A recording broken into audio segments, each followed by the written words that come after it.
go, JV. Who they? Who they? Who they say gonna beat the Bengals? Who they? Who they? Who they say gonna beat the Bengals? Nobody!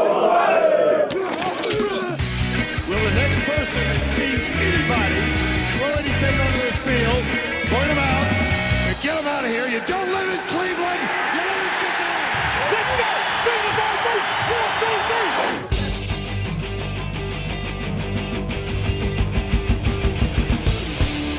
Fuck you. We like the Bengals. Starts now. And we're back, baby. Welcome back to Fuck You, We Like the Bengals. I'm your host, Alex Schubert. Lloyd Johnson is still on the IR with a little bit of a hip injury. So sitting in his place, we have kind of a special guest. Introduce yourself to the general populace of the Podverse. There it is. What's up, man? I'm Jeff Turnipole from Sports with Strawberry Ice. How you doing today, brother? Doing good. How are you? So, I said, how are you? Anyway, how are you doing today? I'm doing great. How are you? I'm doing all right. You said you got like a lot of like yard work done and shit like that, and Oh yeah. I got caught up on a lot of the stuff that I haven't been able to do because it finally stopped raining here in Cincinnati, so I can got my yard mulch, got some plants planted, and I got my Bengal flag posted right in the middle of the front yard. So it's all good. yeah, perfect time to do it because I mean, it's Jamar Chase time now, and we'll get to that in a little bit. Exactly. It's Chase time. I'm here for it. So you started Sports with Strawberry Ice. How long ago did you start that? About 2 years ago. I just started doing just not silly videos, just videos of like just Bengals and Bearcats and Red stuff, what they were doing, my thoughts on it, stuff like that. And people started liking it. And I kept doing more and more, kept doing it every day. And I finally figured out how I could do it on a podcast. So I broke it off and did it on the podcast. So we went from a YouTube channel to a YouTube channel on a podcast. And now I do it live every day, Monday through Friday at 5:30 on the YouTube channel Sports with Strawberry Ice. And then I upload it later on the podcast later on that night.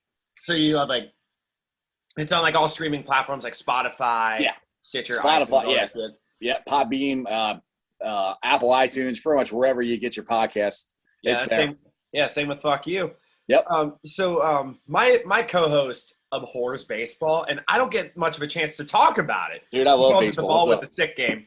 I love baseball. Oh, it's so much fun. And the Reds have been we'll talk about the Reds a little bit because I'm assuming a lot of Bengals fans are Reds fans. Right. It's been it's been a 500 team this year.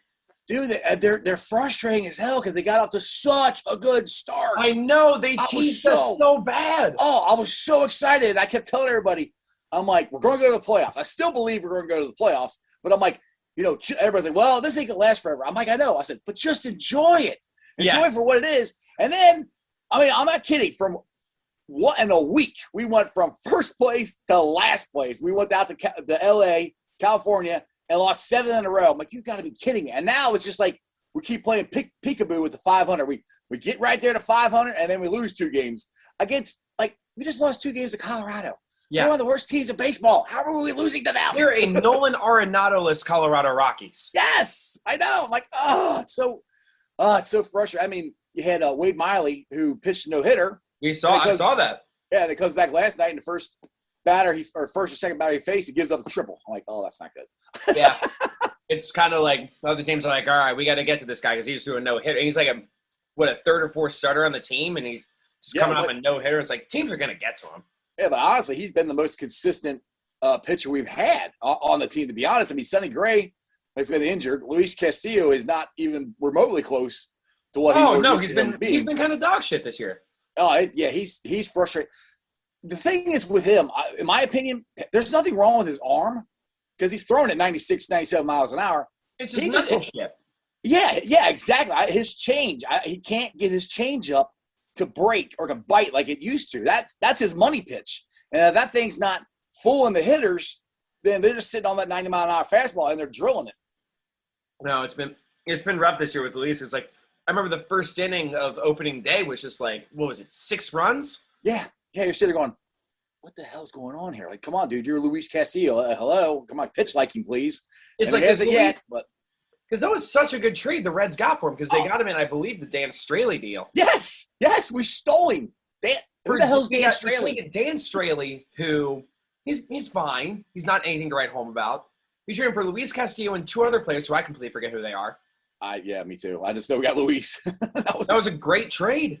Yeah, exactly. And like I said, I don't even know if Dan Straley's even pitching or playing in baseball anymore, to be honest. But yeah, you got him, and that's the thing that there's 3 key players that have been hurting the Reds this year. 1, Luis Castillo. Eugenio. 2, Eugenio Suarez. And 3, Amir Garrett. Sorry, Amir Garrett. I always say Amir Garrett. Sorry. Those 3. Now, it looks like Gino might be getting back. Armin is getting close. But Luis is still not pitching like him. And for the Reds to have a shot at going to the playoffs or having a winning season, those 3 have got to contribute. And David Bell wants Gino to be old Gino so badly because he keeps putting him in the 4 hole in the batting order. It's like every time Gino has an even decent game, he's like, all right, you're the cleanup hitter again. You are our guy. Right. Well, one thing I think Gino kind of like in training camp or spring training, he said that he's going to hit 50 homers this year. At this point, I'm like, dude, just hit the ball. And that's one thing I like about the Reds offense this year compared to last year. Last year, it seemed like everybody was trying to hit a home run. Yep. It's either it's all or nothing. Right. And this year, all of them are just hitting the ball. I mean, how many times have we seen the ball hit to the opposite field just to move a guy over? Oh, yeah. Castellanos has been great at that this year. Cablastos. That's what I call him. He is phenomenal. But Gino, I call him a man of faith. That's what I call him. A man of faith. There you go. Well, Gino, to me, is still trying to do what he did last year. I think he's trying to just kill every single ball he hit. No, he has like that arc on his swing. It's like, I'm trying to drive the ball over the fence. Right. And that's one thing. I know I had Chris Welch on my show a couple weeks ago. Oh, nice. And he was saying that he thinks Gino, like he loads up too much. He's thinking he's loading up too much and pulling his arms back and it's making his swing longer. And that's a good point. That's something that Chris said that Gino is working on, trying to shorten his swing up. So if he can get that to come around, because there's been games where he's had 3-4 hits, and then the next day he does nothing. Yeah. He just strikes out 3 times and then just – Right. And that's what I saw with Jay Bruce a lot. Yes. Was Jay Bruce is – I always said Jay Bruce is the streakiest player I've ever seen. Yes. Because there were moments there were months he was an MVP. And then the next month he could fall off the face of the earth and it's as if he didn't even exist. And he got worse. That got worse the older he got. When he was younger. Teams were playing him into the shift more. Yes. That's true. Yeah, the shift became more prevalent. Killed his career. Farther in his career, yeah. But, I mean, yeah, when he was hot, he could hit anything. Yeah. But when he was not, you could have rolled the ball up there and he wouldn't have been able to hit it. But I mean, Jay Bruce is here in the bigs. Yeah, remember his first week. That's what I was gonna say. His first week in the bigs. Yeah. His first game was against the Pirates. He was like 3 for 3. He doubled, and then that whole week he had like 500. And then that Saturday was a Fox game against the Braves. His first career home run was a walk-off homer. Yes. I vividly remember that. I was at this game, but do you remember the 2010 Clinchmas game? I think it was against I was on TV that night. Oh, were you? I will send you the clip. My mop head was on TV that night. It's the big clip with like a few 100,000 views. Like my mop head shows up with a fucking poster and shit. That's awesome. I swear to God, it was insane. Yeah, me and my son were at that game, and he was 10 years old at the time, and me and him were going freaking nuts. Oh yeah, I was like, that is because he's like, did this mean that they go to the playoffs? I'm like, yes. I'm like, this is on it. That's the first time they've been to the playoffs since like 95. Yeah, so it was a long time. Technically 99 because they had that one game playoff. Yeah, the 99, which was another one. Al Lido shut us down. I'm like, oh. Yeah, I was too young to remember that game. I was at that game too. Me and my dad went to that game. But that 2010 run, that started a great run for Cincinnati sports as far as going to the playoffs between the Reds and the Bengals. Yep. Neither one of them could win a damn playoff game or a series, but we at least get to it. Yep. It was fun. Like I remember when Bruce hit that home run to win the division, the first thing I did, I was sitting in the lower deck. The first thing I did was I sprinted to the dugout. I was 18 and I almost said Yadier Molina. But Yonder Alonso, when he played for the Reds, he sprayed me with champagne. And, that's awesome. Oh, it was the best. One of the best nights of my life. And when I wasn't driving at the time, so my mom drove me home. And when I got to the car, people were just like hogging and shouting and celebrating. Right. It was one of the best nights of my life. Everybody's yelling Clinchmas. Merry Clinchmas. Merry Clinchmas. That was insane. That was awesome. It was fun. That's the only thing people remember Jason Bourgeois for, was being at the wall. Jason Bourgeois, I like that. What a name. Back to the wall Bourgeois. And then Tom Brenneman made that remark 10 years later, and now here we are. Yep, exactly. I don't get to talk about this much because, like I said, my co-host hates baseball. That was my favorite meme from this summer, the Tom Brenneman thing. Yeah. Did you see much about that, the drive into deep left field? Oh, yeah, where he was calling the game and he was apologizing. Yes. Oh my God. And the memes about that, there were so many tweets about that. Yeah. Someone put that home run call over a clip of like MLB The Show. Oh, really? I didn't see Someone was that. playing MLB The Show, and he played things like MLB The Show has gotten so realistic now. And then he had Castellanos hitting a home run in that game. And that's awesome. It was so great. Well, how do you feel about John Sadak? You like him as the new broadcaster? Him and Barry Larkin? Oh, Larkin's okay. I think Larkin's a little robotic. Really, I like Larkin a lot. I don't know. You're like the second person to tell me that. I'm like, I don't know. I really like him. I don't know. Some things he said, I'm like, I mean, I'm not a baseball nerd. Like, I'm not a baseball lifer like Larkin is. Right. But like, I could have thought of that. I like Sadak though. I do like Sadak. Sadak's a nut. I think he's a nut, but I enjoy him. I think he brings a lot of fun to the broadcast. It sucks is like I'm not able to watch Bally Sports because I have YouTube TV, so I'm not able to watch Bally Sports like I am.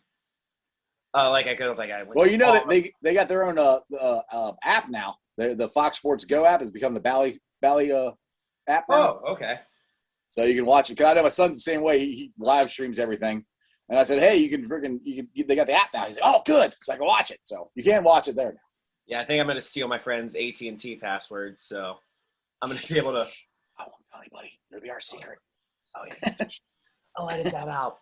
But I'm going to edit in these ads from our sponsors at Take Line and Locker Room.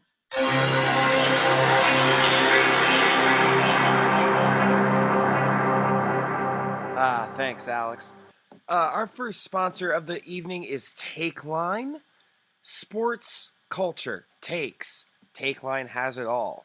Take Line is a weekly podcast hosted by Emmy winner Jason Concepcion and former WNBA champ Renee Montgomery. That's a fast-paced exploration of the NBA and world of sports and culture.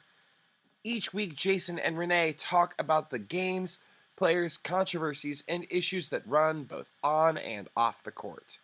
Follow now to hear Take Line every Tuesday wherever you get your pods. And our second sponsor of the day is Locker Room. Locker Room, of course, as we mentioned before, is a live, audio-only sports talk platform. It's free to download and use. You can talk to me, other athletes, you can talk to me, other fans, athletes, and insiders in real time. You can talk to us about the Bengals. We're going to talk about how excited we are for Jamar Chase. The second year of Joe Burrow. How Jesse Bates deserves a fucking extension. He really does. You can even share your own experiences on the app. Because like we said, it's a free audio-only social media platform for sports fans. You can start or join ongoing conversations, watch games together, react to the biggest news, rumors, and games. When we get iPhones or when it comes out for the Android App Store, you can join in on conversations with me and have a chance to be featured on the Fuck You We Like the Bengals podcast. We'll be hosting rooms every week whenever this comes out. When it comes out for the Android, we'll let you know. I'll bother Andrew Stevens about it. I know he's not in control of the apps or in control of that app, but we would like it to come out for Android so we can do it. All you need to do is download the Locker Room app free in the iOS App Store, create a profile, link your Twitter, and join the Fuck You We Like the Bengals group. Follow us when it comes out for Androids at FUWLT Bengals to be notified when our room goes live, and we will be going live on the Locker Room app when it does. And we're back with Jeff Trenopole from the Sports with Strawberry Ice podcast. We were talking about Cincinnati sports. We talked about the Reds a lot. But this is a Bengals podcast, and this is a big episode because we just had a thing called a draft. Yes, we did. And the Bengals finally settled the Chase versus Sewell debate. Yep. Jeff, who did the Bengals pick in the first round? Well, believe it or not, they picked Penei Sewell. Wait, no, they didn't. No, they picked Ja'Marr freaking Chase in the first round. Ja'Marr Chase. They got him. Baby. I'm stoked. I was on the Sewell train for a while because of Burrow's I call it PTS knee. But I mean, there's a lot of people like that, and I was Team Chase. Well, put it this way: when they signed Riley Reef, that's when I'm like, okay, let's go get Chase. And what I keep arguing with people still to this day, I'm done arguing. What are you gonna do with the Cleveland Browns with Myles Garrett and all these guys coming after you? I said, okay, well, this is what they're gonna do. They're gonna spread it out. He's gonna take a 3-step drop, and I said, Ja'Marr Chase, Tyler Boyd, T. Higgins, Joe Mixon. One of them's gonna beat you guys, and we're gonna pass it before you even get to Joe Burrow. I said that's how they're gonna beat you. I said that's why we can get away with not having Penei Sewell. But the thing is, Jackson Carman, I think, is going to be a really good guard for us. And the trade back, in my mind, it was critical. Huge. Yes, the players that they added. I mean, it allowed us. I'll go this way. It allowed us to draft a kicker in the 5th round. If you don't make that trade, you're not drafting a kicker in the 5th round. Oh no, and he was the only kicker drafted. Yes, and he was the best kicker. You know? So he's going to be video of him kicking the bottle. Yes, the bottle cap off. Yes. Oh my god! I showed it to my friend Billy, and I'm like, I saw like him kicking the bottle cap and the bottle, and I'm like, this is much better than you're going to realize. He's like, oh, I'm just going to kick the bottle over, but no, he's going to unscrew the cap. Right. Yeah, exactly. Well, I had to watch it the first time. Later. Yeah, the first time I watched it, I'm going. I said, what? I said, the bottle didn't move, and then I watched it again, and I kind of zoom in a little bit. I'm like, oh, the bottle cap came off. I'm like, oh, I didn't see that the first time. I'm so insane. That's ridiculous. He said it took him like 30 times to do it, but I'm like, I don't care. You still did it. That's awesome. Because I like to do full court shots just for fun. Sometimes it's like you get closer and closer the more you try. Right. Because you're like getting into a rhythm like, oh, I'm getting closer. This is how much I have to throw. Right. Or how much I have to kick. Who is it? The dudes that do the trick shot all the time. Dude Perfect. Dude Perfect. I love those guys. Yeah, they don't do them on the first try every time. I did see one they did. I watch their videos all the time. But there was one, he did the world's longest blindfolded shot. Yeah. From like 60 feet, 65 or so feet. He made it on the first try. Nice. Well, the thing is, too, those guys do that all the time. So, yeah. Oh, they're pros. Right, exactly. But get back to the draft. The other guy that I'm really excited as far as the 4th round guys that we got is me and my co-host Jeremy D. We're calling him Bayou Big Daddy. Oh, Shelvin. Yes, he was rated, if he would have came out in 2019, a 2nd round pick. We got him in the 4th. Can I call him Geno Fatkins? There you go. That's the thing. He's got to keep his weight under control. That has been an issue. But as long as he does that, you've seen some of the clips of him just destroying people. He's a run stuffer. Yes. He's a run stuffer that can get to the quarterback too. That decreases the workload for the linebackers occasionally, and that's huge. Yes. Yes. So let's go pick by pick. Let's do this. First pick, Ja'Marr Chase, wide receiver out of LSU. I like it a lot. Love it. I absolutely love it. I mean, like I said, I wanted Sewell, but I completely 100% am on board with Chase. He's my guy now, and I like the pick a lot because, like, he's basically replacing A.J. Green. Yes, but he can actually be A.J. Green of 3 years ago, and not the A.J. Green we've seen the last 3 years. I mean, nothing against A.J. I love A.J. to death. He's one of my favorite what he's done for the players. Bengals franchise. Yes.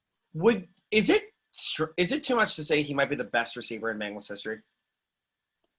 Ooh, no, it wouldn't be. No, it wouldn't be strange. I mean, you got See, I always have a hard time with this because you got Isaac Curtis, and if he could have played now, he could have been up there with the records that Chad had and AJ had and all that stuff. But with the way they pass protected or let them defend passers or receive, I get it right, defend receivers in the 70s and early 80s, it was really hard to get open. They could basically mug you halfway down the field.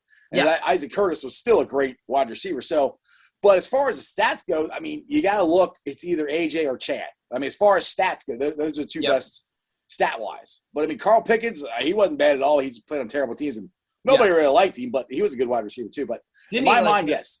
Didn't people create, like, the Pickens clause or something like that? I looked in, like, the Pickens clause that, like – that sounds familiar. Yeah. It's where he said, like, you can't talk shit about the Bengals. Something like that. Yeah, I don't remember. I put it into his contract or something. That rings a bell, the Pickens clause, but I don't remember. Yeah, he couldn't say anything bad about the Bengals. I think that's what it was. Because those teams back then were just like the late '90s, early 2000s. I'm too young to remember them. They were atrocious. Yes, I trust me. I'm old enough to remember each and every single one of them. I was watching them.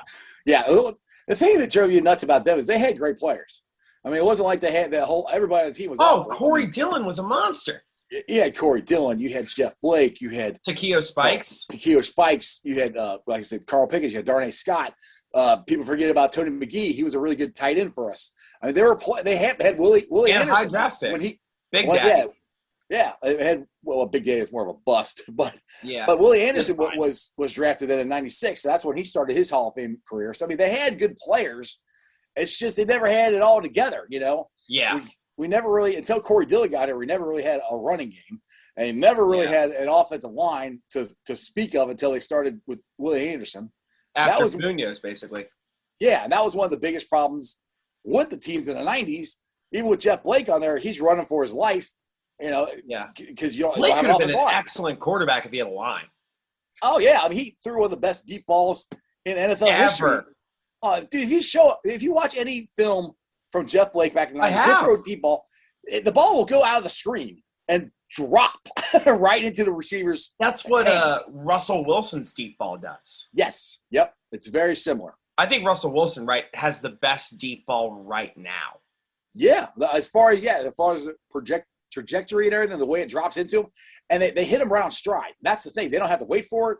They don't, they have to slow down. It's right in stride, right over the shoulder, bang. And Russell Wilson throws it to where the DB can't catch it because he's throwing it high and just making sure that like Tyler Lockett or DK Metcalf can just like shoulder it.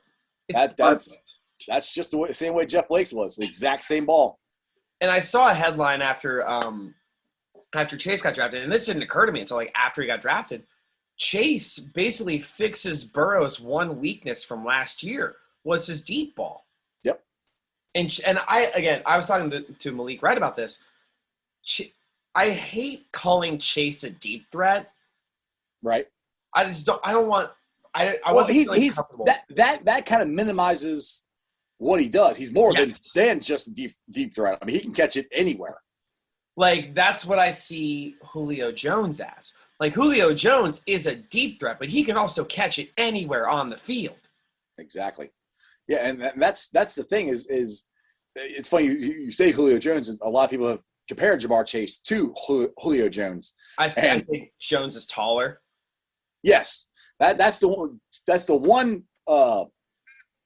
hiccup or whatever people get on Chase about. He's not that tall, but dude, if you go up and get the ball, it doesn't matter how tall you are. Yeah, because Chase, his thing was contested catches. That's one thing he like really thrived in. Mm-hmm. And my comparison for Chase was DeAndre Hopkins. Yep. Because DeAndre Hopkins can catch anything. Mm-hmm. To me, he's the best receiver in the NFL of the last 5 years. Yeah, and that's the company that Ja'Marr Chase is already in. And we get to watch him every Sunday. Like right now, I don't know about you. He did an interview yesterday, and he said that they asked him how he felt about Cincinnati, or he goes, "Well, it's what do you say? Bigger, it's different than what he thought it was." And somebody asked him, "Well, what do you mean it's different?" He goes, "Well, I thought it was just gonna be a bunch of land."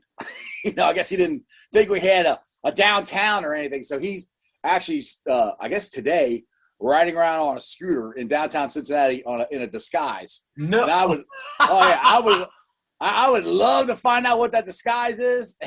And like, hey, Jamar, what's going on? But, Well, also, it's like he's a man in disguise. Is that not suspicious at all?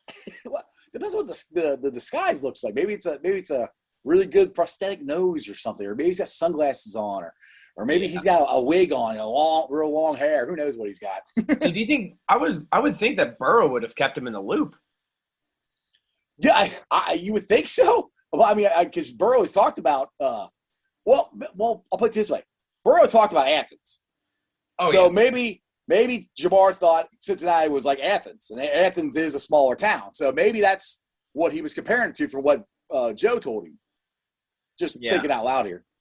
No, you're totally – I mean, that's what we do here. We're just talking about, honestly, what Jamar thinks of Cincinnati. And one of the best summations I've heard of Cincinnati – I'm going to make this an Instagram caption someday. He's some guy – I talk about why your team sucks. It's a column that Drew McGarry does. He's a writer for Defector. He used to be on Deadspin all the time. Have you ever read it? No, but I've heard of it, though. It's just a roast of every NFL team. And the best summation of Cincinnati I've ever heard, and the funniest one, he said – downtown Cincinnati 15 years ago was full of hobos and piss. But they revamped it and they revitalized it. And now it's full of trendy restaurants and bars and hobos and piss. Exactly. Well, like that's the most perfect thing I've ever heard. The coolest part for me, I love going down by the banks. Oh, it's banks. That play down there, what they've done with that, because I remember when they blew the stadium up, they built the two new stadiums, blew up Riverfront. And then, it seemed like for years, all we had was a hole in the ground. Yeah. And they kept saying, we're going to put a park here. I'm like, I thought they were going to put a park over the whole thing. I'm like, no, put some bars and restaurants and stuff like that. Well, that's what they did. They put bars, restaurants, and a park. And it's freaking awesome down there. Yeah, it's perfect. So I'm too young to remember. I remember Synergy Field, vaguely. Uh-huh. But what was around Synergy Field when it was there? Was it, just empty land or parking lots? No. Not a whole lot. I mean, the Coliseum was next to it, which, Heritage Bank Arena, I guess that's what they call it now. That was next to it, obviously. And then they had Caddies was down there. That was about the only bar. They had a couple other little bars, but it was mostly businesses down there. And they call it the Flats. It was – okay. They would move in out of shipping. It was semi-trucks and stuff like that was down there. It was – because what I would do – when me and my dad would go to games when I was younger, is we'd actually, where the Bengals practice field is right now, right? Should be indoors. Right. Well, the outdoor one, but yeah. Yes. Well, there's a bridge right there, and there used to be a bar. And I don't remember the name of it, but there used to be a bar right there on that street, and we'd park on that street for free, and we walk straight through where the practice facility, where the stadium is, straight through that, and we walk to the stadium. So that's what was there. It was a bunch of just businesses and stuff that you could just walk through. Now it's got stadium, everything there. It's the stadium, all the bars. There's the Freedom Center down there. Mm-hmm. Cincinnati is a much cooler city than people realize. Yeah, I wish they'd get the Ferris wheel back. That was a cool thing. I didn't even notice that they took that down. Yeah, well, I heard that because it was always a temporary thing. And then I heard that the city was going to get their own one. But then COVID hit and everything, and I haven't heard anything if they're getting one now or not. But that was the plan, to get their own. So I hope that does happen and they bring that back. And that was just a cool thing, especially if you're in Kentucky coming through the cut of the hill and they had the city lit up and the Ferris wheel lit up and everything. It just looked cool as hell. Oh, it was so cool. And it's downtown Cincinnati. It's it's got that – I mean, I'm biased when I say this. The skyline's fantastic. Oh, yeah. It's great. It's especially – well, the cool thing, especially from where the places you can see it from, especially if you look over from Kentucky, or if you go over on my side of town here, Mount Echo Park, and look down the river that way, and then you got what's the other hill there? 7175. I can't. To me, that's the best view of the skyline of downtown Cincinnati is driving down 7175. Yes. That's the best view of downtown. Another good view is Mount Adams. Go look at it from there. Yeah. Yes. That's what I was trying to think of. That area kind of died a little bit. Yeah, it used to be a thriving area. A lot of people, a lot of clubs and restaurants and up there, and it's not as much anymore. I don't know what's going on. It was 3-4 years ago. Well, I think the Banks has a lot to do with that. I think everybody's going there. Well, you got the Banks, and then you got OTR. A lot of people are going down there too. So, the Banks and OTR have been there the whole time. Yeah, but the thing is, there's only so many spots, and there's only so many people. So yes, that's things come and go. I mean, you can look over at Newport, and when that first opened, the Newport and the Levee, that was rocking. And there's not a lot of people going over there right now either. So. Yeah, there used to be a comedy club over there they used to perform at every now and then, and now they're just like redoing it. I don't know what they're putting there. As far as last time I was there, they had the movie theater. That was about it.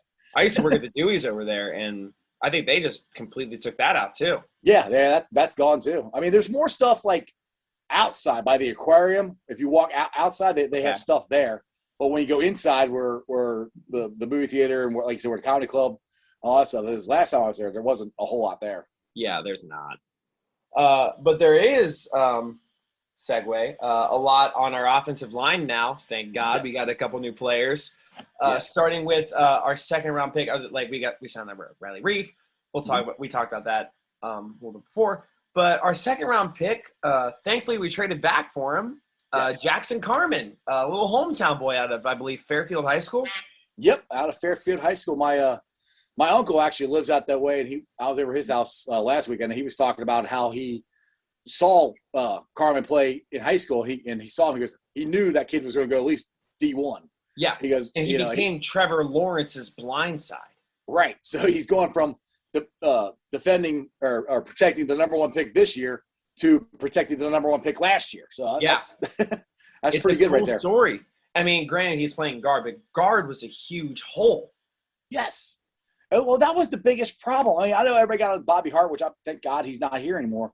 But the biggest problem with the offense. I'm sorry? Addition by subtraction. Yes, exactly. But the biggest problem with the offensive line was the guard play. And if you remember last year when they finally put Spain and they finally put Serafilia got hurt, the first game of the year last year.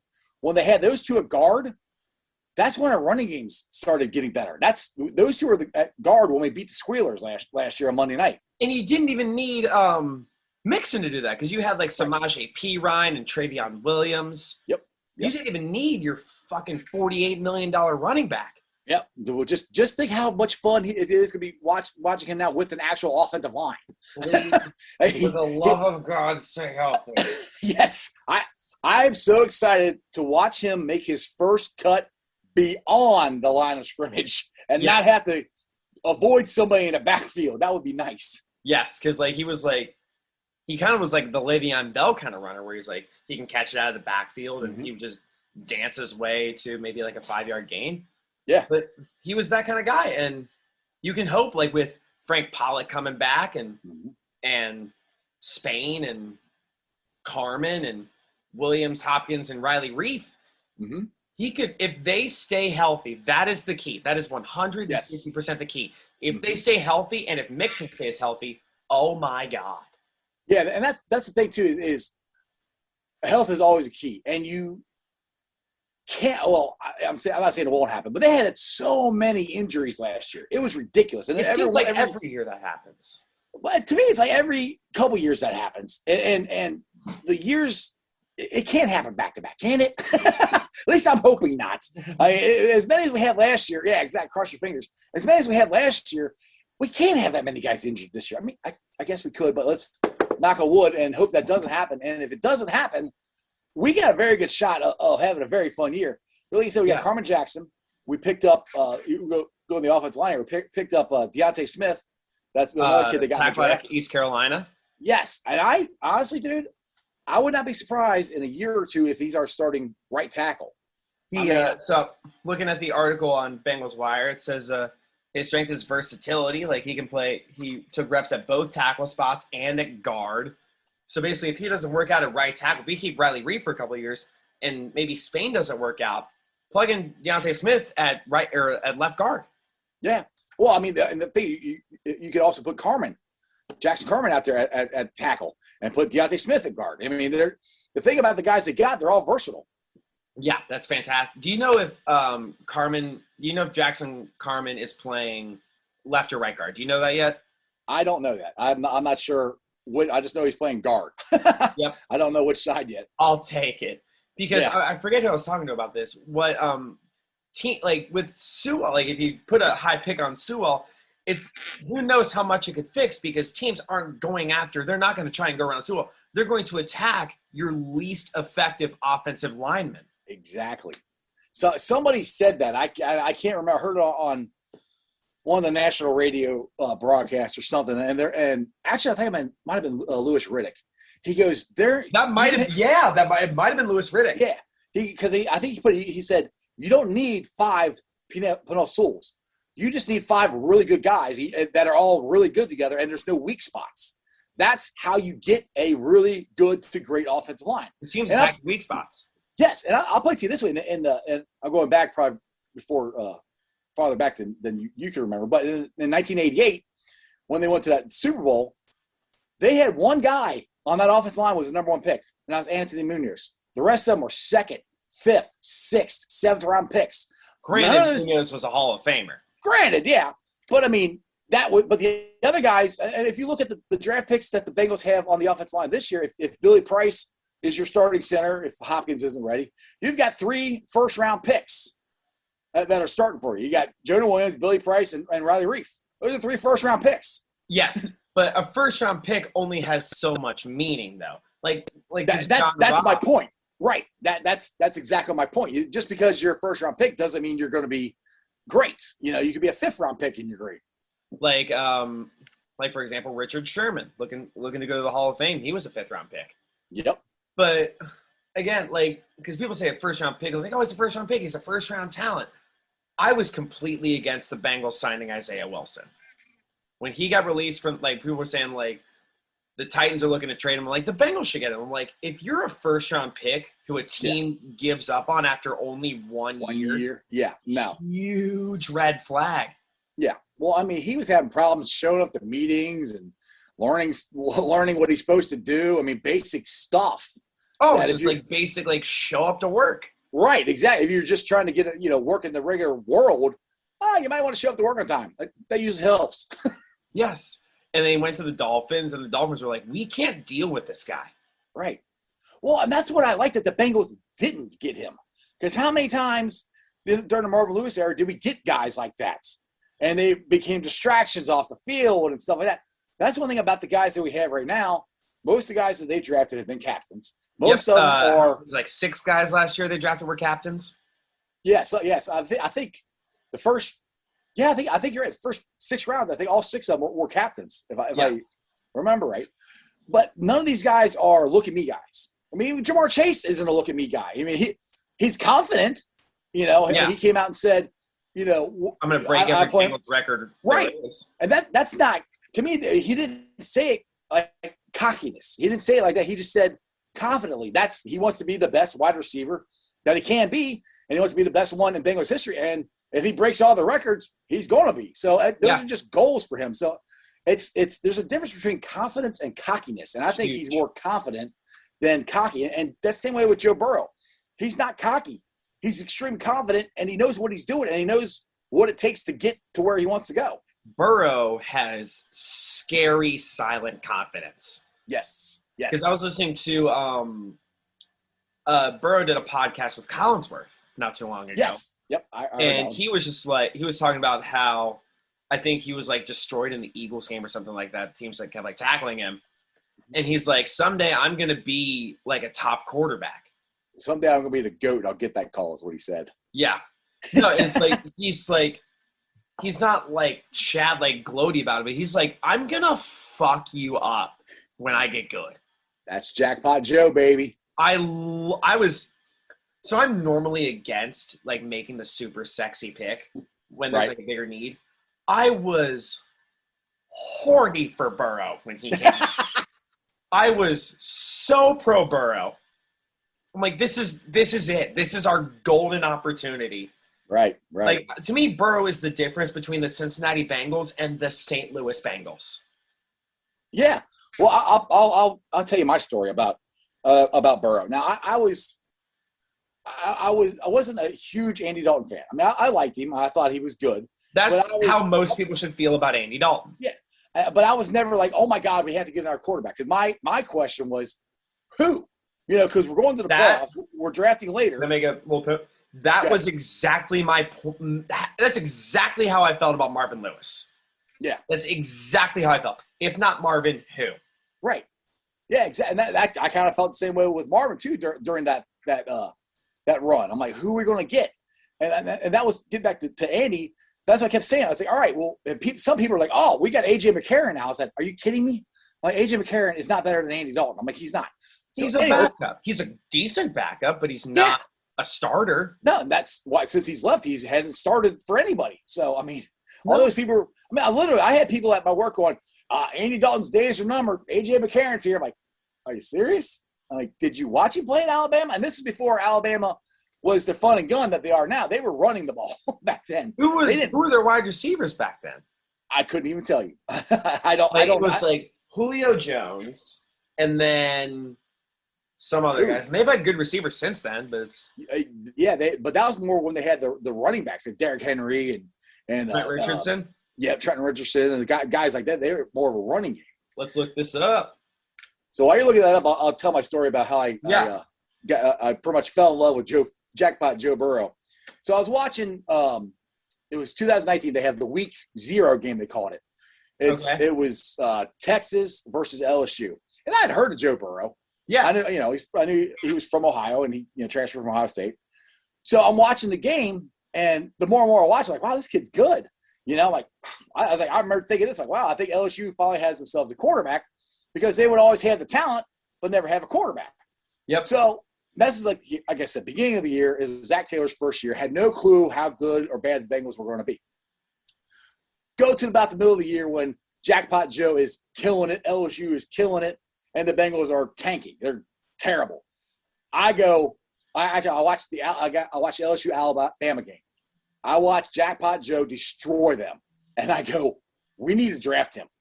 We have a chance to – I said, I want to lose the rest of the games. And I hate saying that about my Bengals. I want to lose the rest of our games to get Jackpot Joe Burrow. I said, I'm like, that's a guy that can win you games. That's the difference between if Joe Burrow was on those 5 straight playoff games, we would have won a playoff game because Andy Dalton couldn't win you a playoff game, but he could get you there. He could get you there. He couldn't win it by himself. Joe could win it by himself. Yeah.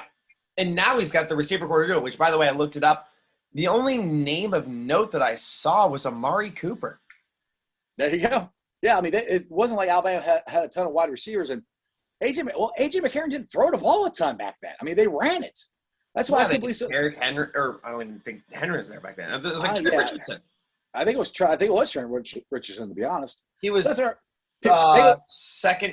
pick 2012, if I'm not mistaken. Yeah, he got picked by the Browns, and then they traded him to the Colts. Or no, it was the opposite way? Was it 12 or 13? I think it was 12. I think it was 12, but I'm going by just top of my head. I don't remember, to be honest, but I think it was 12. I have the list right here. Oh, boy. I think it's 2012. Where are you, motherfucker? Well, that was the thing. That was where Trent Richardson, they showed when he went to the Colts. 2012. Yep. He couldn't even find the hole in the NFL. Holes were the offensive line was so dominant at Alabama. It was easy for him to find. The NFL, it wasn't as easy for him to find the holes, and he just never panned out in the NFL. That's what that's how I feel about a lot of quarterbacks, especially at Alabama. That's how I feel about Mac Jones. Because I'm with you on that one. Yep. Because he had Devontae Smith. He had a Heisman Trophy winner, wide receiver. How often does that happen? Right. He had who's the other? Jalen Waddle. Yep. You were being protected by Alex Leatherwood, which I had a huge gut feeling he wouldn't be available at 38. Oh, dude, I was hoping he was going to be in the second round. I had him as my second round. I couldn't believe he went 14th to the Raiders, or 17th to the Raiders. Yeah. I'm like, wow, okay. I knew the whole time because literally all it takes is that one team to make that one call. And you see the guys are like, he's the Outland Trophy winner. He played for a national championship winning team. He was Mac Jones's blind side. So a team's going to see that and basically make that call. The Raiders are notoriously dog shit at drafting. Right. They're terrible at it. And I don't think this isn't a knock on Alex Leatherwood. He was not a first round pick. No, I think, well, especially not at 14. I mean, I thought he might have been a late first-round pick, definitely a second-round pick. Yes, he was a second-round pick. He would have been a fine second-round pick. I just didn't see it happening. So I keep saying 14. Was he at 17? I keep 17. 17. That's 17 pick. Sorry. 14, but yeah. I think, was Vera Tucker. He went to the Jets. There you go. All right. I got to go back to who the Bengals selected, because we haven't even gotten to like the other guys. We haven't even gotten to Joseph Osai. We haven't even gotten to the other. We got to Shelvin a little bit. We got to Shelvin a little bit. Buy you, Big Daddy. Let's get to Osai. Yes. Okay. Let's look. He was a name I saw in a lot of mocks. He was another one that was a second round grade. Yeah. We have a third. I mean, the Bengals potentially have 3 starters on this team out of this draft. Osai, the kicker, I always forget his name.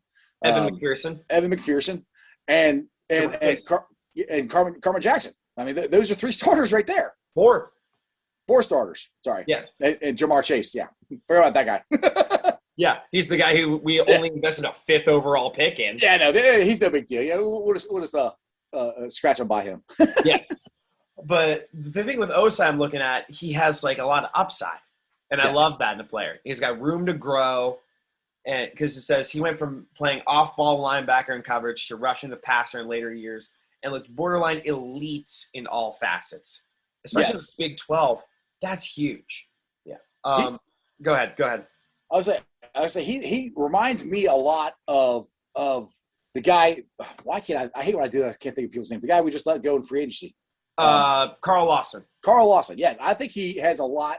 His body and the way he plays is a lot like Carl Lawson. So basically, Trey Hendrickson wasn't the Carl Lawson replacement. Joseph Osai was. Yes. And that's the thing that gets me excited about our pass rush. You got Hendrickson, you got Lawson, or Osai, you got Hubbard. You've got Sample, the kid we got out of LSU. He can play inside and outside. Was he a Tulane? Yes, Tulane. I know I'm right on that one. He was drafted out of Tulane. And he can play inside and outside. So I think our as long as Lou Armadillo, and that's what I keep calling him, and I will call him that until he does better on our defense, because I don't like his defensive schemes that much. But I think we got a shot to really get pressure on the quarterback this year with these guys. Yeah, and the AFC North is a division where you have Myles Garrett on the Browns. You have TJ Watt on the Steelers. It's a division where you got to pressure the quarterback. Exactly. And, well, the thing is, the key and to me anyway, to beating the Clowns and the Ratbirds is you got to stop the run. Yep. And that is Bayou Big Daddy. That is DJ Reader. That is Mike Daniels. That is Ogunjobi. All these guys that hopefully, if they're freaking healthy, we can stop the run. And we stop the run. Have a deep defensive line. Yes. And if we get I keep hoping this happens. If they re-sign Geno Atkins, which there's still a chance that maybe they can, I wouldn't. He's not the Geno of old, but still, if he can put it, if he can be in there and play and give you 10, 15 snaps a game, I'll take it. Have him provide, and this sounds like a cliche, have him be a mentor to like Shelvin or Ogunjobi or. Yep. I think him and Ogunjobi were like kind of buddies when Ogunjobi played for the Browns. Yeah, him and Ogunjobi, they work out together. And actually, Ogunjobi said that Geno's his mentor, basically. Yeah, it rules because like I've noticed this like NFL fans like kind of like squander each other and just like butt heads and like your team sucks and your team sucks. Right. But NFL players like even like rivals are like really good friends. Yeah. I love to see that. Yeah, it's definitely different. That's a new age of sports in general. They're all handshaking and dapping up and everything before the game. Back in the old days, they wouldn't even look at each other. But now they're hanging out. Each other. Right. But now, one thing is they got the same agents. They work out together. They do a lot of stuff. They do commercials together. So it's completely different.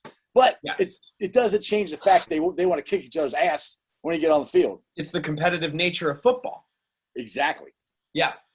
Let's get to first of all, let's get to our other sponsors. We have a couple sponsors, Bet Online and Kansas City Steaks. Schubert, tell us about them. I will.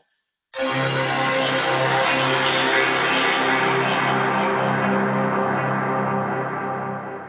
week has tons of sports action as the MLB, NBA, and NHL are in full swing. Get all the latest news, odds, and info for all your sporting needs, including MLB, NBA, NHL, and all your UFC and MMA action.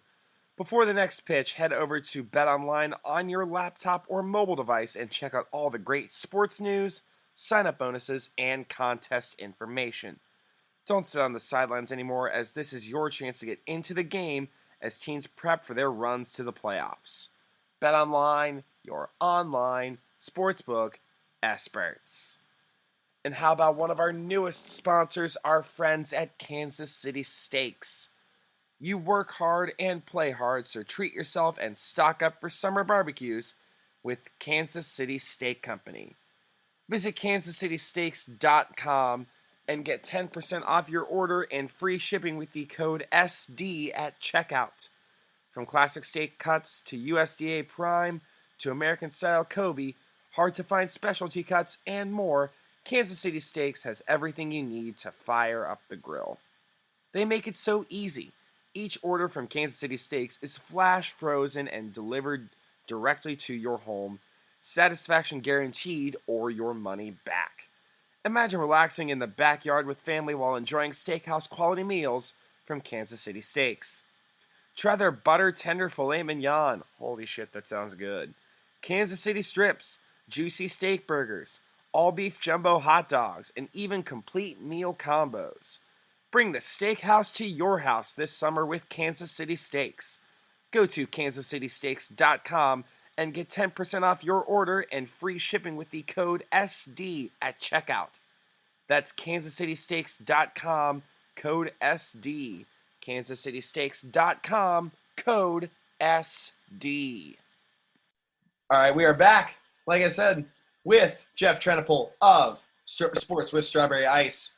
We got a few more draft picks to talk about. We got a couple later round guys that, like, honestly look really good, and they look like late round steals, don't we, Jeff? Yeah. Like, well, you got the kid, the last one they picked up from, is it Hubbard? I think he's from Kansas. Cuba Hubbard. Yeah. No, he was Not Kansas. It was Kansas State, wasn't it? No, it was Chris Evans from Michigan. Oh, Chris Evans, yes. Well, I was talking about the linebacker. Wyatt Hubert, yes. Wyatt Hubert and Chris Evans, Captain America. I think he, honestly, could be the steal of the draft. Yeah. Because the good thing for the Bengals. He's a Gio replacement. He's a Gio replacement with a lot of tread left on the tires because he didn't play a whole lot. Because he was wasn't he suspended from Michigan? Yeah, he had academic problems. So he got suspended. But you gotta if you listen to the story of what he did while he was suspended, he worked like 3 jobs. And I think he had to pay for his own college for that semester or 2 semesters or whatever it was. Work 3 jobs, go to school, and get himself back together, get himself right. And he took all of that on and got himself back on the team. Now, like I said, he didn't play as much. But like I said, that's good for the Bengals because a lot of college running backs come out and they are beat up. Yeah. Just from college if they're really good. Trent Richardson, I think, might be an example. It was like you put up insane stats, and all of a sudden you're like, I'm in the NFL where I ran my ass off in college, and now I'm in the NFL. Not only am I supposed to run a lot, I'm supposed to be the 3-down back. And now players are like, they're bigger, they're stronger, there's more conditioning. Exactly. And the cool thing about Chris Evans, like you say, he's a Gio replacement. You can put him out of the backfield, bubble screens, you can split him out wide. Yeah. So, and I was talking to, I think it was Anthony Cosenza from Orange and Black Insider Podcast. And I was asking him, I said, do you think that since they released Gio, that they would draft another running back? And he's like, I don't really see that. But then when they got Chris Evans, like I said, Captain America, that's what I'm calling him. Yep. He's a replacement. He's Gio 2.0. I mean, if you look at the draft, they basically hit every single need that they had. So, and I've said this on my show, I think with this draft and the free agents that the Bengals have signed, this is the deepest team that Zach Taylor has had in 3 years. It's the first time he actually has depth. Yeah. At pretty much all positions except for maybe linebacker and tight end. That's about the only 2 I can think of. But everybody else, they're pretty deep. I'm okay with their tight end situation right now. I'm not nearly as hyped on Thaddeus Moss as a lot of people are. See, I am. I don't know why. I got a feeling, not that he's going to be an all-pro or anything like that, but I just have a feeling that he's going to be better than people think he's going to be. I hope. I hope he's better. I'm just like, it's the familiarity with LSU. It's the fact that he's related to Randy Moss. It's the fact that he played with Joe Burrow. It's like, other than that, he doesn't really have a whole lot of selling points to me. Well, I'll put it this way. And I can't stand the SEC. I'm a University of Cincinnati Bearcat fan. Okay. So, but I respect the hell out of the SEC. I'll say something when you're done, but go on. When you can do what Thaddeus did in the SEC, I know it was on one of the greatest offensive ever, but he was still beating people and he was still getting open a lot. That, to me, some part of that has got to translate to the NFL, especially when you have the same quarterback and you have damn near the same offensive system that you ran in college. The Bengals are almost running the same one. So that's why I think this is the perfect fit for him. I think he's going to do something, but we'll see. Maybe I'm wrong. Who knows? I mean, the football team, I mean, it's such a trash organization. Like, Ron Rivera has been such a godsend to that organization. Oh, yeah. You're talking about the Washington football team, yeah. Yes. But they still, I guess they're just going to go with the football team. They're not going to have an actual name. Oh, that's hilarious. I thought they'd go with the Pigskins or something. I don't know. Something other than the football team. Like, okay. I think some guy bought a lot of he made a lot of trademarks so the Washington football team couldn't do anything. They couldn't go with like the Bravehearts, or they couldn't go with the anything else. They just had to pick some random thing. That sounds about right. Well, I mean, when you say the football team, it sounds like a soccer team because those teams are always like, we have FC Cincinnati and the I teams hardly follow them. I'm trying to because it is a Cincinnati team, but I'm not a soccer guy at all. But when you say the football team, that's what the teams over in Europe or those soccer teams they're all football teams. So were you going to ask me something about UC? You said? Yeah. Oh, that's what it was. So the Browns were picking literally one pick before the Bengals. Yes. And they selected James Hudson, the tackle from Cincinnati. Yep. I was like, please God, let him be available in the next pick. Yeah. Do you think the Bengals would have drafted him if he was available with that pick? Okay, now help me refresh my memory. Who did they draft instead of? Do you know that? Because I can't think of it right now. This was the Browns had the pick before the Bengals. Right. And they drafted James Hudson, and then they drafted Cameron Sample. So I definitely think he was in the mix for them. I really do, and I was hoping they drafted, because I'll tell you, the fourth round for the Bengals went by so fast. I can't remember who they picked, when they picked him, and all that stuff. But yes, if he was still there, Deontay Smith. No, it was Sample, Shelvin, and Smith. Okay. But yeah, just get back to your question. Yeah, if he was there and the Browns didn't take him, yes, I wholeheartedly believe that they would have taken him. Because I don't want to say this has a lot or anything to do with the Carmen Jackson, them drafting Carmen Jackson, but he's from Cincinnati. Yeah, he is. I'm sure that had something to do with it. And if this kid played for the University of Cincinnati, they've watched him, so they should have the best tape on him. He's right in their backyard, so yeah, they should know him better than anybody. Literally up the hill. Right, exactly. So yes, I think if he was there, they would have taken him. And I was hoping, like you were, I was hoping they would take him, but the stupid clowns beat us to him by one pick too. That sucks, but yep, that's they got 3 guys, and they got 3 guys. 3 guys for the line. They got Trey Hill. We haven't even talked about Trey Hill yet. Another SEC guy. Yep. I mean, I hate saying the SEC as a selling point, but yeah, I do. I'm not, like I said, I'm not an SEC fan. I can't stand them. But can I give you my take on that? Go ahead. What's up? I think, especially when grading Alabama players, it's hard to grade the SEC. It's like, oh my God, it's the SEC. It's the best competition. Especially when talking about Alabama and with Leatherwood. Mm-hmm. The SEC is so top heavy. Yes. Because when you think about the top teams, obviously fantastic. Alabama, Georgia, Florida. But the rest of the SEC is like Kentucky and Mississippi State and Ole Miss. Ole Miss, yep. Last year's LSU team and just Tennessee and just teams that are super mediocre. Well, I'll point to this one. The reason when I talk about the SEC guys that I like, they're mostly the ones that are ones that I've seen play in big games. So, Yes. like Leatherwood, I liked him. He played good and he played great in big games against LSU and against Florida and all these guys. Jackpot Joe played great in all the games there. Chase, that's when, to me, when you have LSU and when Auburn's good and Alabama and all these teams are good, you have multiple NFL players on those teams playing against each other. So those are the games that I really like watching, especially if I think the Bengals have a chance of drafting anybody on there. And that's if they show up in those games, then that's going to translate to the NFL. Yeah. But yes, I do think the whole conference in general is a little overrated, to be honest. It's hugely overrated. I'd say I don't like judging players on just the conference, like, oh my God, it's the Big 12, or oh my God, it's the Big 10, or. Well, I'll tell you this way. I mean, University of Cincinnati almost beat Georgia. Should have beat Georgia. If their kicker, if we convert a third down and they don't kick a 55-yard field goal, we win the Peach Bowl. Yeah, because knowing the Cincinnati sports playoff curse, he made it was a 54-yard field goal. Knowing the Cincinnati sports curse, he would have made that field goal from 154 yards. Well, the thing that cracks me up, people get mad.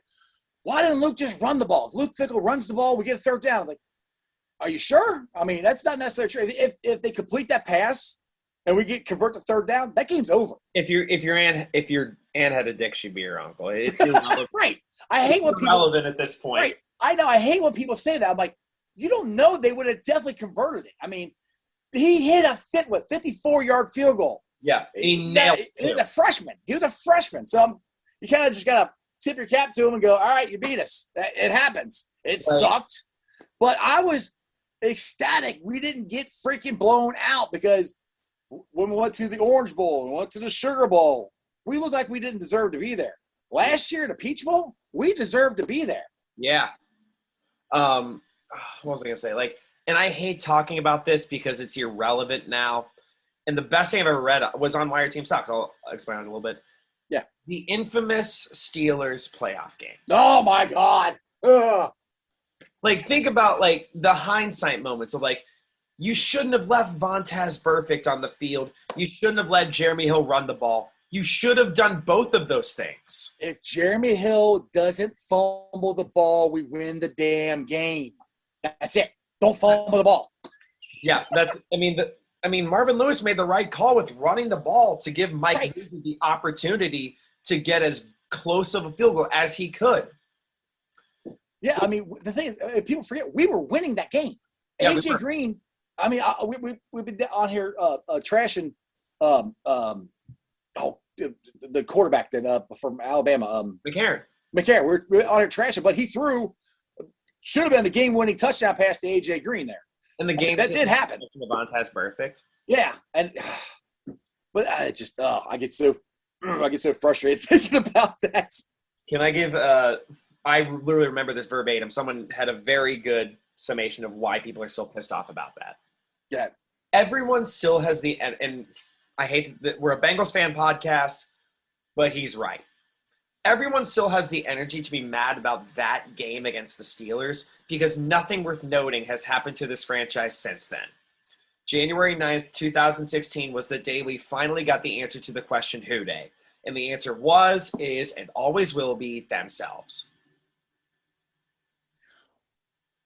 That is profound. It sucks. It sucks to hear. It really does. Well, the thing is, you can look at the other play. That's the biggest one because we had the game won.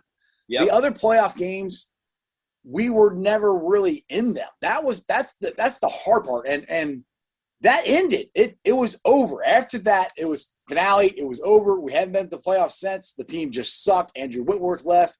Sanu left. Marvin Jones left. So all of that even piled on even more onto what happened after that playoff game. Yeah, and it's been losing records ever since then. And again, I got hope for the future. We got Burrow. We got his guy from college, Jamar Chase. We've got a solid line now, provided they're still healthy. We have solid trenches. We have the best safety duo in the NFL. Who got snubbed? J.C. Bates got completely snubbed by not getting an All-Pro. Yeah, he's such a stud, and it's insane that he hasn't been a Pro Bowler. But yeah, he's the next one. He's about to get re-signed this summer, I think. Oh yeah. Do you think the Bengals retain Jesse Bates? Hell yeah. I hope Absolutely. So. God, I hope so. Yeah, I think he's going to get re-signed. I honestly think they're going to re-sign him. And I was talking to Dave Lapham about this on my show, too. Not to keep dropping names, but that's actually who I was having a conversation with. I've dropped a couple names. It's fine. But he was saying that he thinks that it'll get done later in the summer, just like Joe Mixon's did last year. So he was pretty confident that the Bengals will get Jesse Bates re-signed. And he's been pretty right about a lot of things, hasn't he? He's been right about draft picks. Yeah, I predicted Mixon. But I think I was saying Lapham's entire life is Cincinnati Bengals. He's Mr. Bengal. I mean, literally. He's been a Bengal since 1974. That's a year before I was born. I'm 46. So, and he's been in the broadcasting booth, I think he said 33 years. Yeah, his life is the Bengals. I was saying I don't like Barry Larkin. I love Lapham. Yes. He's fantastic. I love Lapham. Come on, come on, Chad. He reminds me. He reminds me. I grew up listening to Marty and Joe on the radio. Okay. And Lapham is the Joe Nuxall in the booth. Yeah, Dan Horde is the Marty Brim, and Lapham's the Joe Nuxall, because Marty will be calling a home run ball, and Joe's in the background going, "Get out of here, ball! Get out! Get out! Get out!" And that's Dave Lapham. Come on, keep going, come on! You got it. There's a sack. There's a pancake. There, coffin nails. Bam, bam. You know that's. I love that crowd. I love the energy. It's think about with Marty and Joe, it's like the Pete Rose. The Pete Rose 4192. It's like, get out, get out. Yeah. Like they are fans of the team. Yes. Yeah, and that's perfect. I mean, and some people don't like it because he's a homer. I love it. If you're broadcasting for my team, then hell yeah, I want you to root for our team. Now, Marty Brennaman never came across as a homer, but he was a Reds fan. He was always critical of the Reds and players and of his own self too. So he wasn't as much of a homer, didn't he? I'm sorry? He hated the Votto contract, didn't he? He might have. That doesn't register. But, I mean, there's a lot of people that don't like the Votto contract. I mean, my whole thing with the Votto contract, which I was okay with it at the time, but if you're not going to sign anybody else, then why did you sign him? I mean, it kind of reminded me of when we had Ken Griffey Jr. here, who I absolutely love, and Barry Larkin, and that was it. We didn't sign anybody else. You got two players. So, I mean, it never made any sense to me. Well, I was happy they signed him, but then, like I said, they let everybody else go. So why did you sign him in the first place? That's been my issue with that. Look at the Chiefs, for example. They signed Patrick Mahomes to a contract that could cancel out the national debt. Right. But then they also have Joe Tooney. They went all out to fix their line after they got destroyed in the Super Bowl. Well, the thing with that is people keep bringing that up to me like, well, the Bengals didn't really go out like the Chiefs did. Okay, the Chiefs needed two players. That's it. They needed two offensive linemen. The rest of their team is fine. The Bengals needed a lot more. So if the Bengals are in the same situation, then hell yeah, go pay Tooney all that money. Go sign the other guy, or trade for him because they traded for what's his face from the Ratbirds. Stanley. Yes, but that's all they needed. I mean, that's the thing. They didn't need anything else. So you could spend a lot of money on two players if that's all you need. Yep. And I think they got him. They got Tooney. They got Stanley. They got rid of their first overall pick from 8 years ago. But Fisher, yeah, I think he actually said, well, he's coming back from Achilles injury. This shocked me. He signed, I think, a $10 million deal with the Colts, and he still might not be ready he might miss the first month and a half of the season, and they're going to pay him $10 million. Yep. They better be damn sure that his Achilles is attached. Oh, yeah. They just don't want to waste. They don't want basically to throw another Reds reference, they don't want a Ryan Madsen. Yes. Oh, my goodness. Oh, boy. That's a name for the past. Yep. I don't want to take up too much of your time. So I think we kind of touched on everyone pretty much. So with Chase. So we didn't really talk about Chase all too much. What do you think Chase brings to the team? He brings that it factor. He brings. That's what Burrow brought. Yes, he takes the pressure. Not that T. Higgins and Boyd can't handle pressure, but he takes the pressure off them. They won't be there. Who are you going to double team? Yeah, that's the other thing. Those are three guys who, in all honesty, could deserve to be double teamed. Yeah, and you can't double team all three of them. You might not be able if they're all spread out, and we got a tight end coming out, and we got a running back come out. You can't double team anybody. Yep. So that's what Chase brings. Chase opens up this offense, and I know we keep talking about the deep ball, but that's what he does. Yep. He opens that deep ball up, but that's not all he can do. I mean, you can come back, get him to go across the middle. He can do reverses. He can do all kinds of stuff. Chase can do whatever you want him to do. Yep. But that deep ball is a huge, huge thing for this team. The Bengals were lacking. Like, T can do it every now and then. I don't see it with Boyd. I see Boyd as like a slot guy. I see him as a better Auden Tate. Yes. He's perfect for a slot receiver. Well, I'll play it to you this way. You got Chase, you got Higgins, you got Boyd. They're going to be as good. Actually, I think they'll be better than Chad, TJ, and Chris Henry. What do you think about that? Oh boy, that's real tough. Because they also, both of those receiver cores had number 1 overall picks throwing to them. Right. But I think that these guys have a shot to be even better. Now, maybe I'm wrong. Like I said, I have orange colored sunglasses on a lot. So yeah, I'm a little optimistic. Sometimes I'm over optimistic, but I do really think these guys have a chance to be even better than Chad, TJ, and Chris Henry. I think the difference is, I think the line back when Chad, TJ, and Chris were there was a little better. Right. I see this line, the one they have now, is like kind of a Band-Aid. It's not really a long-term like fix to the line. I don't see Riley Reef being there super long-term. I don't see Spain being there long-term. I think maybe like this possibly opens up the possibility of maybe getting a lineman and another early round lineman next year. Yeah, I mean, it could be. Or if they hit the ball out of the ballpark, they got Deontay Smith and then they got Hill out of Georgia. Those two could pop in at guard and at tackle, and there you go. And you draft some more backups next year. Hopefully that's what happens. But like I said, the trenches are deep, and I love that. That's the thing. And the cool thing is, I said this before on this show, that we have lots and lots. We're very deep, and so there's going to be lots and lots of competition. Competition brings out the best in you. Yep. And that translates to Sundays. If you're competing against your teammates every day in practice, you're going to compete their ass off with them against the AFC North. And that's what we haven't had the last couple of years. Yep. You haven't had that. It's going to be a fun team to watch. And like week 1, fuck. This is the last thing we'll talk about. All right. Schedule. Yes. The schedule. Let's see. Week 1 is the big reunion between Burrow, Chase, and Jefferson. My fantasy football savior from 2020, Justin Jefferson. Now, I have a question for you. Answer. Jefferson already came out and basically said he was on Colin Cowhead's show. Basically, to me, said that Jackpot Joe Burrow is a better quarterback than Cousins. Oh, pretty much. That's the way I took it as. Yeah. Oh, easily. So what's the question? The question is he? I think he is. Yeah, I think Joe Burrow's better than Cousins. Whew. I mean, right now? Yes, now I think Burrow is a little better. I mean, he basically got Cousins' former lineman. Actually, you know what? Yes. And here's why. Okay. Riley Reef.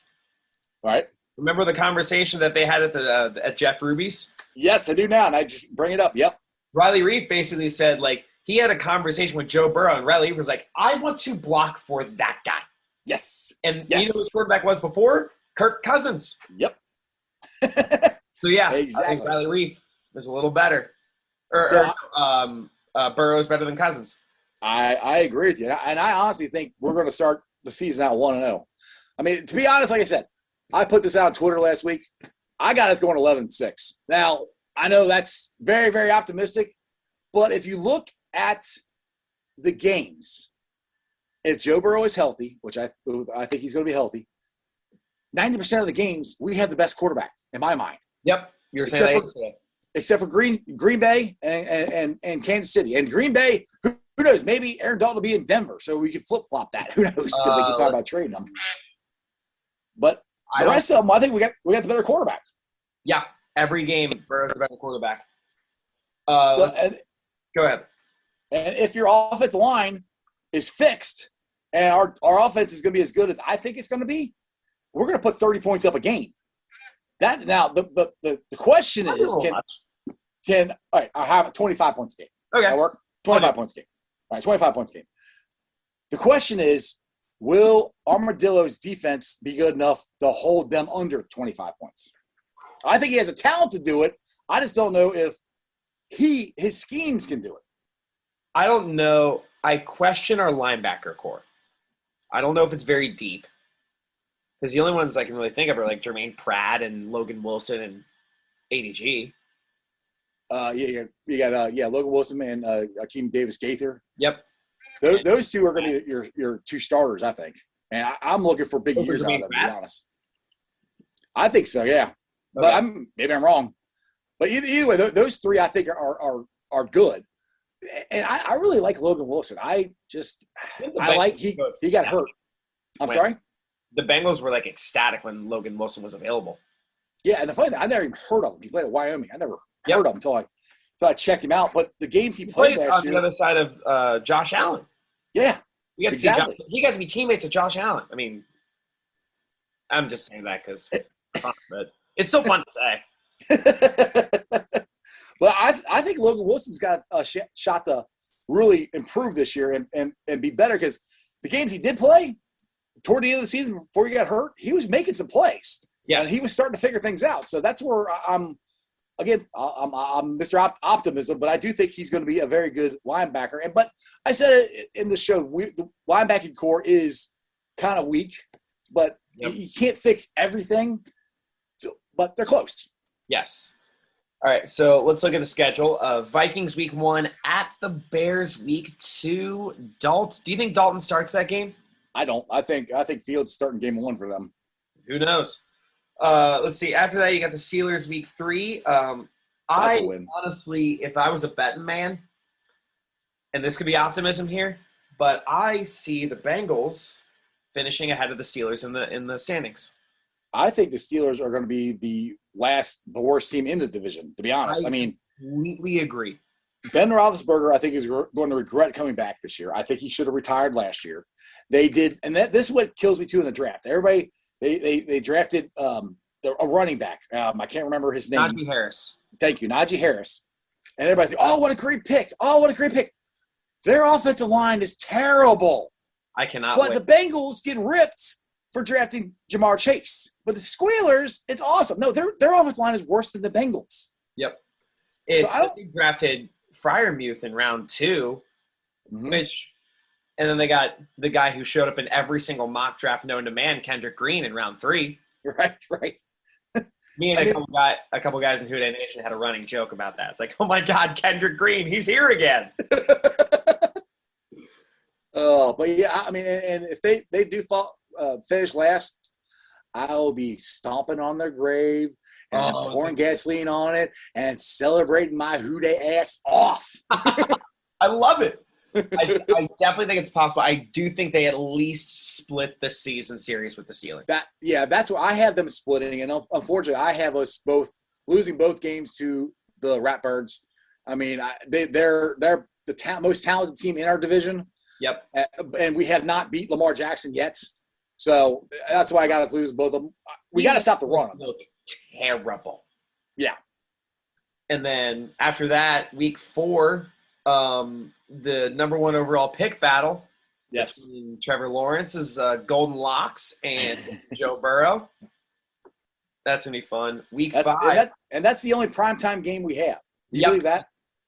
As of now, because oftentimes games get flexed. Oh yeah. Well, they can even flex Monday night games too this year. Yeah. That watching Ryan Finley stare into Pittsburgh's soul, that was so much fun. Well, you had that. You had that and Von Bell. Oh, that was so great. TikTok smashing Juju. That was awesome. Yes, it was great. So week 5. Okay, so Aaron Rodgers has been the subject of a lot of, I don't want to say controversy, but he's been a lot of rumors. Like he doesn't play for the Packers. He's outright like, I don't want to play for the Packers. Do you think the Packer in 2021? When it first came out, I'm like, there's no way in hell they're trading them. They're stupid. I still really don't think they're going to, but I'm more of okay, there's a possibility of trading them. But the thing is, if you trade a guy like Aaron Rodgers, you're never getting anything remotely close in return. I mean, you're not. You got the world for Aaron Rodgers. I mean, unless you traded him to Jacksonville and got the number 1 overall pick and were able to draft Trevor Lawrence, then maybe. I mean, I'm not saying Trevor Lawrence should be the next Aaron Rodgers, but talent-wise, that's about the only way you could somewhat come close to giving enough to the Packers to get Aaron Rodgers. So either way to go to the Packers. See, the Packers screwed themselves when they went and drafted Love last year. It was stupid that they drafted him. That's not what only started did this they whole draft thing. Jordan Love, they traded up to draft him. Yes, that was the stupidest thing. I mean, when they drafted Aaron Rodgers, they didn't trade up to get him. He fell to them. That was, oh my God, the Packers were thanking their lucky stars. Because to me, Aaron Rodgers, I don't think he's the best quarterback of this century, but I think he's the most talented. He, again, is – and I said this about Patrick Mahomes. Nobody knew Patrick Mahomes was going to be Patrick Mahomes. Nobody knew Aaron Rodgers was going to be as good as Aaron Rodgers is, or they would have got drafted sooner. That year, Alex Smith was the first pick. Yeah. And he had a fine career. He's not – not Aaron Rodgers. Aaron Rodgers had the better career. He had put up the better stats, I think. Yeah, Aaron Rodgers was clearly the better of the two. Yeah. So to answer your question, I will still be surprised if he is traded, but I won't be shocked. I'll put it that way. I think there might be a chance because he might put up enough of a fight saying, I don't want to play here anymore, and I'm not showing up, you know. Yeah.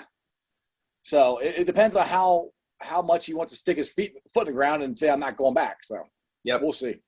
Lions after that, very winnable game. Oh, that's a dub. After that, oh boy. Yeah, that one, like I say, I got to lose it twice to them. Hopefully I'm wrong because I hate the Ratbirds. Oh, yeah.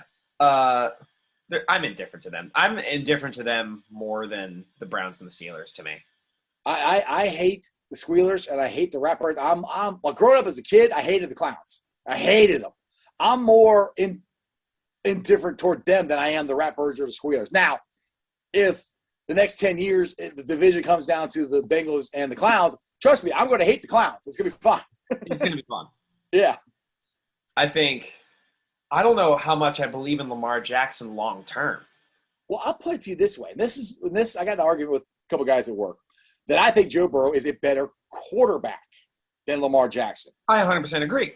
And they're like, oh, how's that? He's got this and this. I said, hold on. I said, what's the most important thing a quarterback does? They're like, throw the ball. I'm like, right. What has been Lamar Jackson's problem in the playoffs? He can't throw the ball because they stop the run and stop everything they're doing. And they try to make him beat them by throwing the ball. He could throw it better than they thought he could, but he's still nowhere near as accurate as Joe Burrow is. So that's why, as far as the quarterback position goes, I think Joe Burrow is better right now than Lamar Jackson. And Lamar Jackson's won an NFL MVP. So, I mean, there's no slight against Lamar Jackson. It's just facts. Yeah.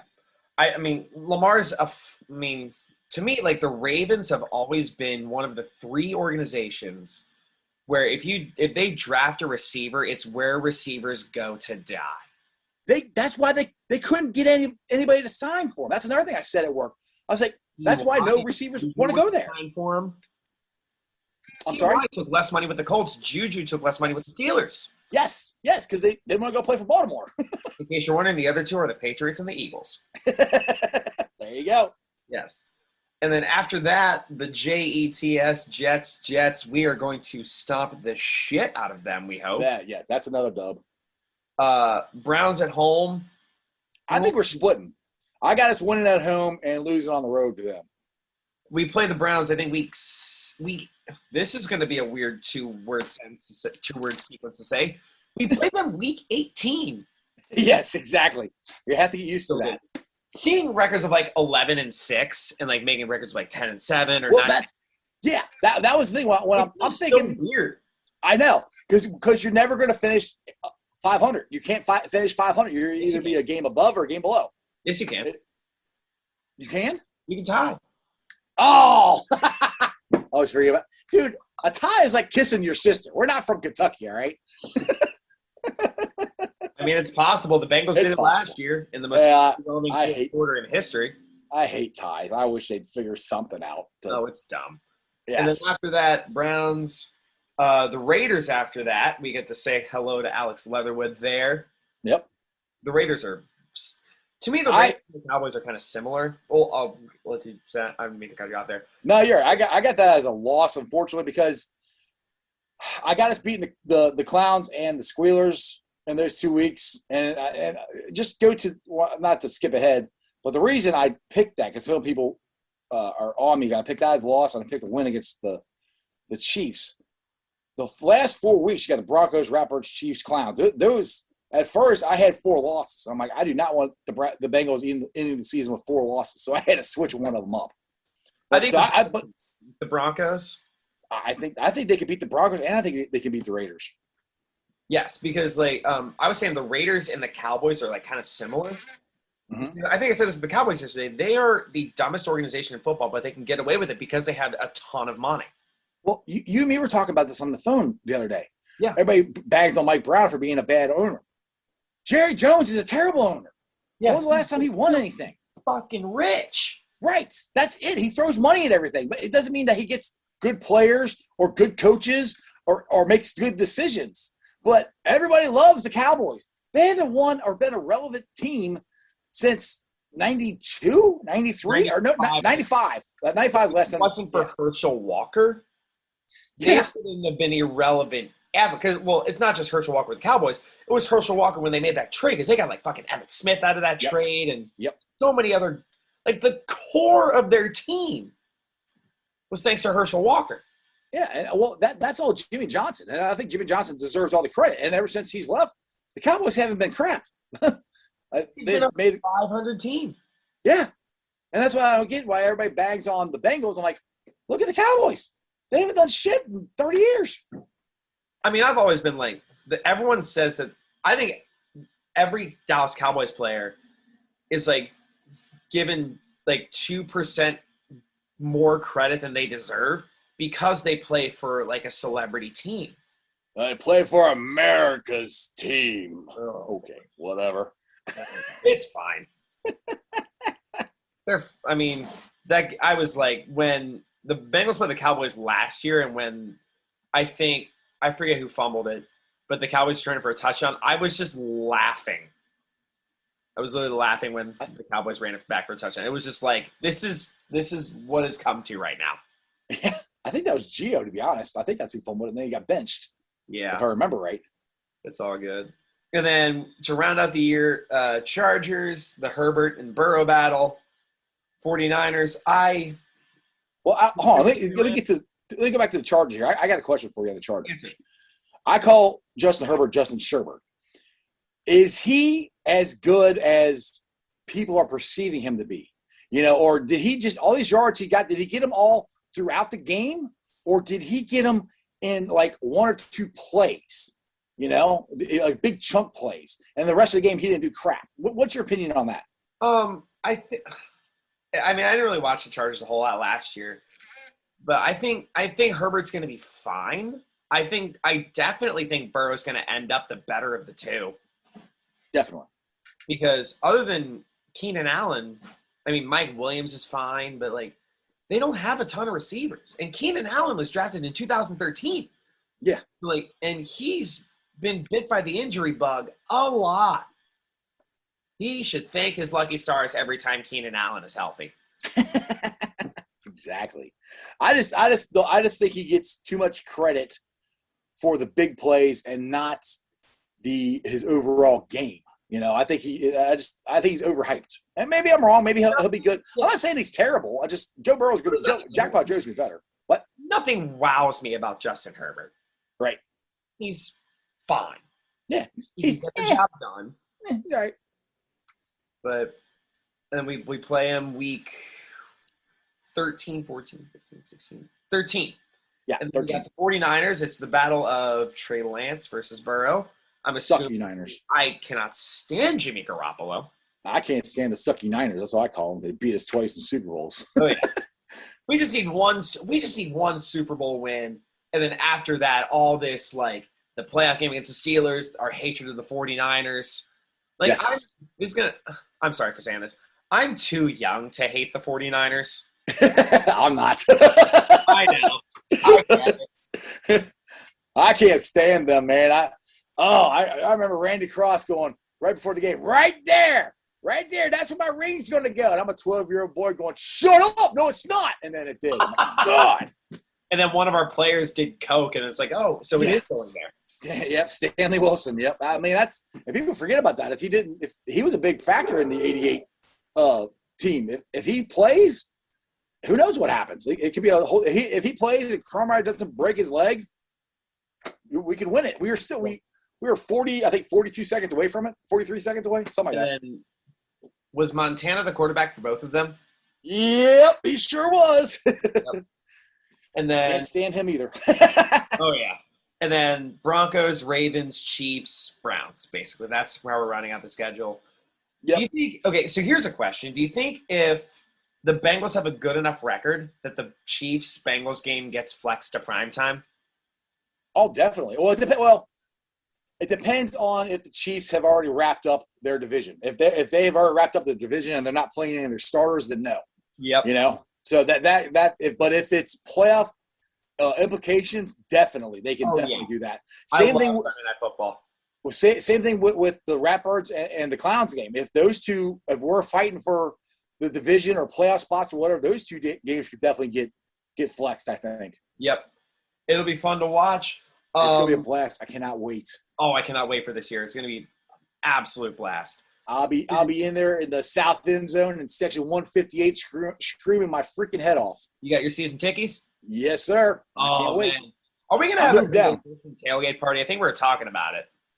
Hell, just go to Bengal Jim's tailgate. That's where everybody else is going to be at. We're at Bengal Jim's. I might be there. I mean, I'm fully vaxxed up. I'm excited to go to games this year. It's going to be awesome. Let's roll, man. It's going to be fun. Yeah. So, dude, Jeff, thanks for coming on. Last thing, do you have any plugs? Oh, yeah. Just check out my show. It's on Monday through Friday every day at 5:30. It's Sports with Strawberry Ice. Like I said, my name is Jeff Trunapole. Some people call me the Iceman. Call me whatever you want to call me. I also have the podcast. So if you missed the show, like I said, it's live 5:30 on my YouTube channel. The podcast is on BeanPod, Spotify, Apple iTunes, pretty much wherever you get your podcasts. You can also follow me on all my social media platforms, all under Sports with Strawberry Ice. I'm on Facebook, Twitter, Instagram, and I'm on TikTok. Oh, you're on the TikTok train. I'm an old guy on the TikTok. You can find me at Iceman90. Have you had a video pop off yet? Gotten like tons of likes or something like that? Not yet. Not yet. I'm not that cool yet. I've only got like 200 and some people watching or following me. So okay. I'm just an old guy on there. I was this is the last thing I'll say. I mean, I was a TikToker for a little bit. I didn't have like a huge following, but I was a TikTok guy for a little bit. I had like a couple videos like really pop off, and it's like you'll just do like this 10 new likes, this 7 new likes, 12 new likes, 14. It's like holy shit. Yeah, I haven't had. I think the most likes I got, I want to say like 200. It's about the most likes I've got on something. I don't even remember what it was I did. All right. So thank you, Jeff, for coming on. Check out Sports with Strawberry Ice every Monday through Friday at 5:30. Yes, sir. At the end of every podcast, we say like "fuck you, Kobe," like the Bengals. Are you a guy who curses a lot or no? I do in my normal life, but not really on the show. But for you, I will definitely do it. Yes. So I think we say "fuck you," whatever. We like the Bengals, so we'll do like "fuck you," Ratbirds, Clowns, and Squealers. We like the Bengals. Do you want to do that? That sounds good to me. All right. Hey, Jeff. Yeah. I think we only have one thing left to say. What's that? Fuck you, Clowns, Ratbirds, and Squealers. We Fuck yeah. love Bengals. We love our fucking Bengals. Yes.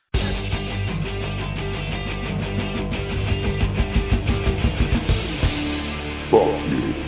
We like the Bengals.